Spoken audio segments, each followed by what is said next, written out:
Hello guys, welcome to Andhra రుచులు YouTube channel. ఈరోజు మనం ఫిష్ కర్రీ చేస్తున్నాం. మెయిన్గా ప్యాన్ పెట్టుకొని ఆయిల్ పోసుకొని జీలకర్ర, మెంతులు, ఆనియన్, పచ్చిమిర్చి, కరివేపాకు వేసుకుందాం. ఇవి ఫ్రై చేసుకుందాం బాగా. కొంచెం సాల్ట్ వేసుకోవాలి.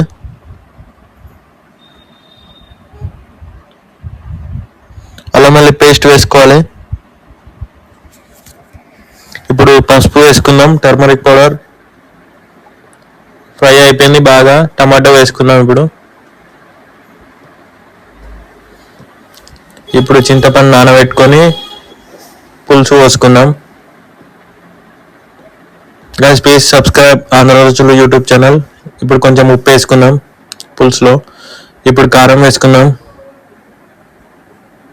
పులుసుని మసాలా ఇద్దాం. ఇదైతే గరం మసాలా చేపల కర్రీలోకి.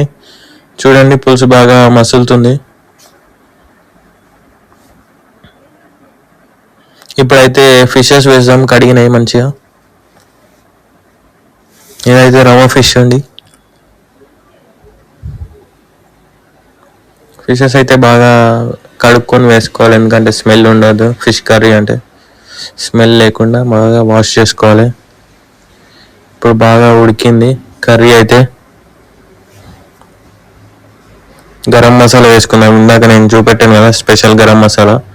దీంట్లో అన్ని ధనియాలు, జీలకర్ర, మెంతులు అన్నీ వేసేయాలి. బాగా వేయించి పొడి చేయాలి. ఇప్పుడు కొంచెం కొత్తిమీర, పుదీనా వేసుకుందాం. ఒక 5 minutes మూత పెట్టి ఉడికిద్దాం. ఇప్పుడు దించేద్దాం.